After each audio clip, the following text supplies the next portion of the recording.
Rockstar will no doubt add hundreds of new features in GTA 6 and GTA 6 Online. Some of the current features we have in GTA 5 Online will no doubt be added to GTA 6. However, some will unfortunately not make it for obvious reasons. So today, I will be showing you these features in GTA Online that will not make it into GTA 6. The first of these features is the telescope merge glitch to get two masks or hats or glasses on at once. This is something that you otherwise won't be able to do because Rockstar hasn't made it to where you can wear two masks at once without utilizing this glitch. This glitch wasn't exactly supposed to be a feature. It is a glitch first and foremost, but Rockstar has never patched it. Probably because of the community support for it, and if Rockstar were to patch it, I'm sure there will be an outcry because this is currently one of the only ways to do this. However, in GTA 6, I don't think we will have the problem of being able to not wear two masks or hats or whatever at once because Rockstar will just allow us to do it from the start. We won't have to go through glitches like this. Now, it is not confirmed that Rockstar has added the ability to do this, but it doesn't make sense that they let some new glitch slide or something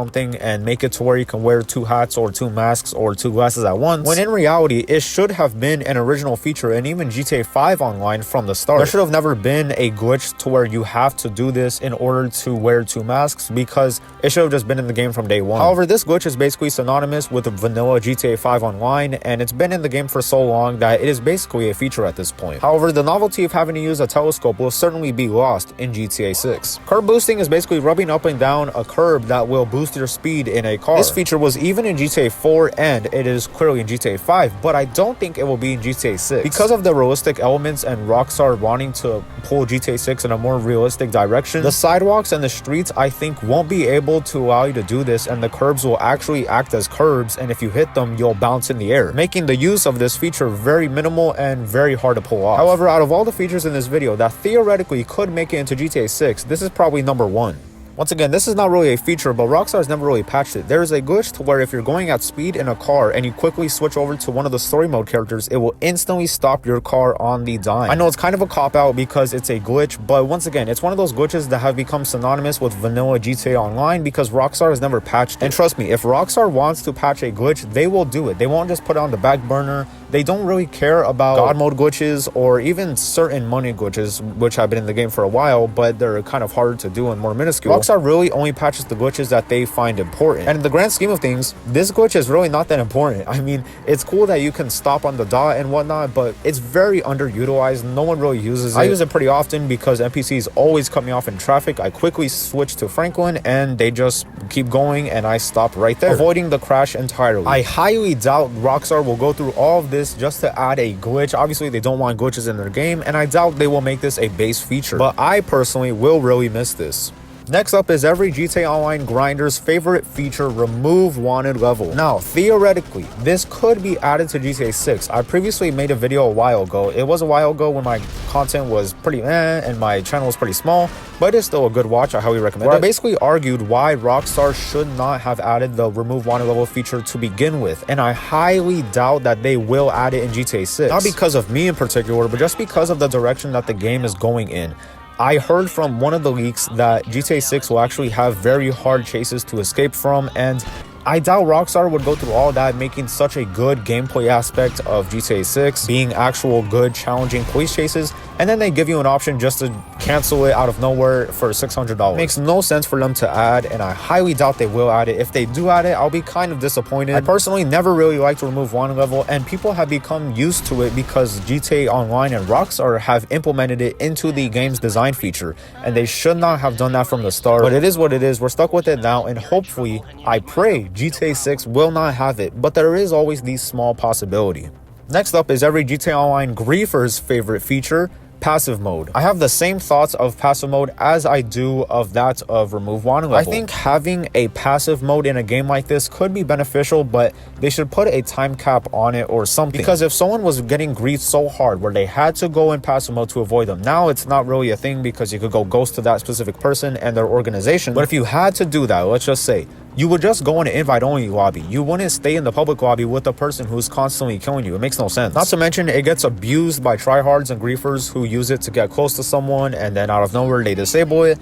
I mean, it's pretty obvious when you do that, but still, people use it for that reason, and it kind of just sucks to even have it in the game. Once again, I know people will kind of abuse it, and they'll abuse any feature that is added like this, but it shouldn't have been in the game from day one. It's a bad element of PvP design to put into the game because it's kind of just showing that Rockstar allows it to happen. They allow someone to be bullied out of a lobby basically, or bullied into passive mode. But now there's Ghost, so we don't really need this at all. If one particular organization or person is griefing you in GTA Online, just go Ghost to them. Do not go passive mode. There's no perks of being in passive mode because you can't run any businesses, you can't pull out a gun, you can't do anything. If Rockstar wants to add Ghost into GTA 6, I would be much more for that than passive mode. Passive mode was a bad feature to add since day one. Another obvious gameplay design feature that will not be in GTA 6 is the ability to just go to Fort Zancudo and steal a laser. Now, this is less of a problem now than it was in the past because the laser was actually a very good jet in the past. It was better than the Hydra in some aspects, although the Hydra was still pretty good. To be able to have access to a now $6 million jet for absolutely free just for breaking into Fort Zancudo. You could even call cops turn blind eye before you go in, so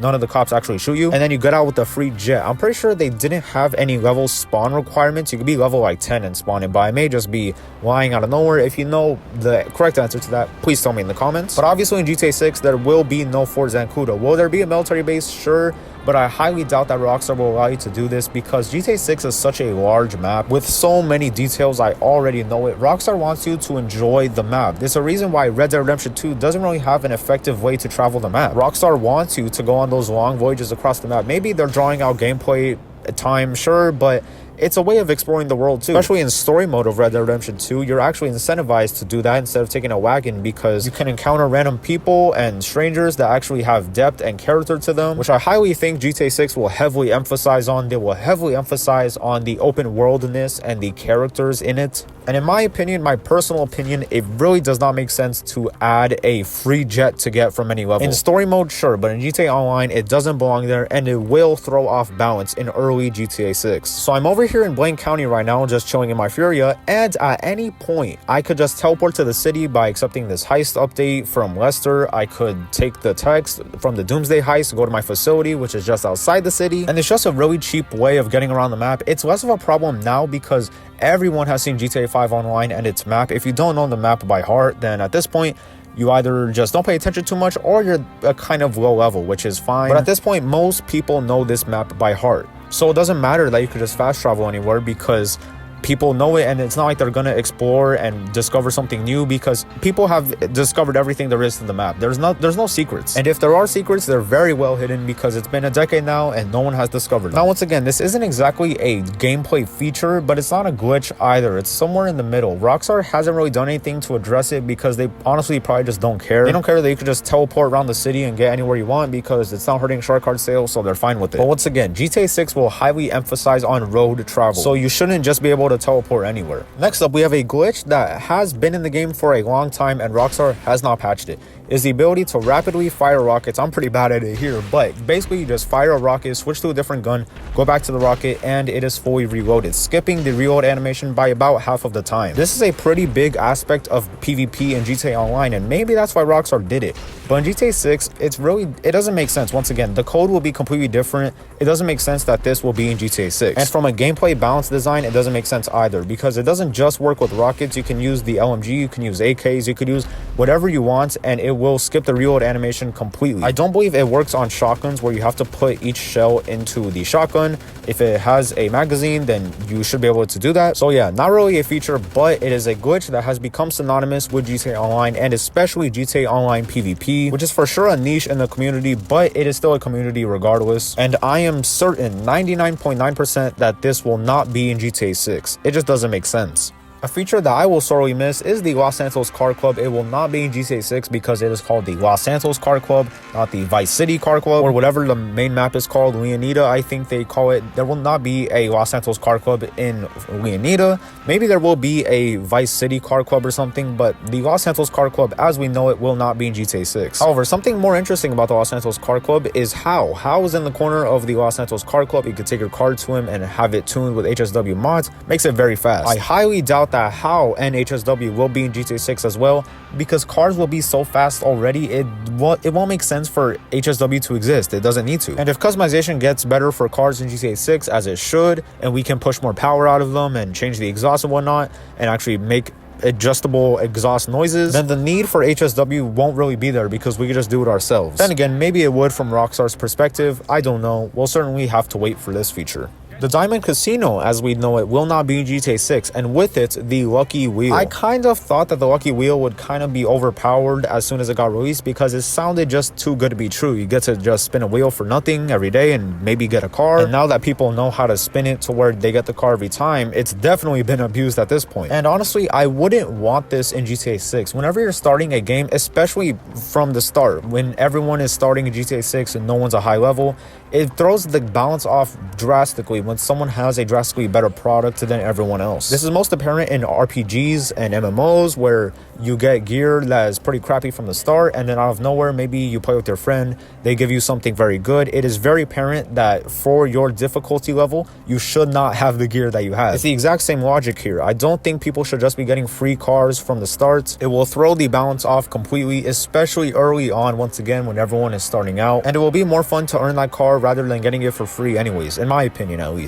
When the big GTA 6 leak happened and a bunch of features and screenshots and gameplay videos came out, a confirmed gameplay feature for sure is that cars will not be easy to steal depending on what type of car it is. If it's an old rust bucket muscle car that's in some slum somewhere, it'll likely be easy to steal because it doesn't have security. But if you're in Miami Beach or whatever they'll call it, and you try to steal like a S2, a common S2, it will not be easy to steal. You will have to actually do more to actually steal the car, and that will make it better for gameplay anyways because people won't be running around with the best cars on these streets because they will be harder to steal. And they may even require certain tools that you will not have from the start.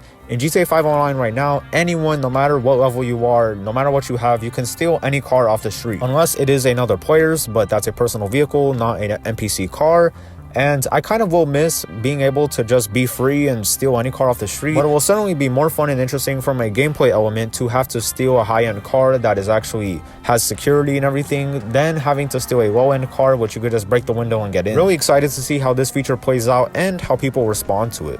Bounties as we know it in GTA 5 Online, thankfully, after a decade, will not be in GTA 6. Whenever you steal a car off the street from an NPC, you are basically guaranteed to get a bounty on you unless you kill them. And even then, I don't know if that works. And once you get this bounty, you have to wait 48 minutes in real life or a full in-game day to get rid of the bounty, where at that point you get the money and the bounty goes away. I highly doubt GTA 6 will add this. Bounties have been highly problematic from the start of GTA 5 Online. They used to be glitched, and modders, if you remember the OG days of GTA Online, would put like $1 million bounties on players and you could kill them over and over again for endless amounts of money. I highly doubt, 99.99% sure that GTA 6 will not have bounties in it because it has been nothing but problems for Rockstar. I'm sure if they maybe wanted to, they could take out bounties right now in GTA 5 Online, but they haven't, and we still have them. But thankfully in GTA 6, I highly doubt bounties will exist as we know it. Maybe they will be implemented a little bit differently. We'll have to wait. Snow has not hit Los Santos yet. It is currently early December as I'm recording this. And while snow is not very common in Los Angeles, it has happened years and years and years ago. Maybe in only certain areas of Los Angeles, sure. But for creative aspects of design, Rockstar just covers the entire city of Los Angeles in snow for the month of December going into the new year, which is fine. But Miami, Florida, is not exactly known for getting any snow at all. It's a very low state. It's pretty much at water level. It could get flooded any second now. If you pour water out in Florida, it will flood the entire state. I highly doubt snow ever has hit Florida at all. If you live in Florida, let me know, but I highly doubt it. I don't think Florida has ever gotten any snow at all. So unfortunately for some people, snow will not be in GTA 6 most likely during the holiday time. I kind of don't really like snow in GTA Online anyways. Snow just makes your car handle like absolute trash unless it's an off-road car. And while it looks cool, and it is cool for the first couple of days, it gets a little redundant after the third day. You're just like, oh my god, I just want sunshine again. I just want normal streets with no snow on them. Or at least that's what I think. Once again, let me know what you think of snow in GTA Online, but I highly doubt. I don't even really want Vice City to be covered in snow. It doesn't fit the theme at all of a tropical city that's that close to the ocean, basically surrounded by the ocean. Doesn't make any sense as to why it would have snow. A lot of people are certainly going to miss that, but me, I could care less. I don't really want snow in Vice City. A feature that will not be in GTA 6 is the feature to own this abomination of a vehicle behind me. The Oppressor Mark II, the broomstick, the flying broomstick, the magical, I don't know why Rockstar ever added the ability to be able to own this. I don't know why they ever added the Oppressor Mark II. The Oppressor Mark I, okay, it was like a little bit out of left field, but whatever, I don't really care. But when they added the Oppressor Mark II, it ruined GTA Online for me. I mean, I still play it and I love it, but whenever I drive around, I have to have that thought in the back of my mind, oh, I have to look out for Oppressor Mark IIs because they might be tracking me or they might just shoot me with one missile and I'm dead. GTA 6, I'm sure if Rockstar puts the Oppressor Mark II in GTA 6, I will jump off a bridge or something. I highly doubt Rockstar will add the Oppressor Mark II to GTA 6. They only added it to GTA Online because they knew people would buy it. Another feature that will not be in GTA 6 is the ability to see how much prostitutes somebody has slept with. And that is it, everyone. 15 of my favorite features that will not be in GTA 6. For better or for worse, I will let you decide. And thank you all for watching. I deeply appreciate it and have a great day or evening or night. And goodbye.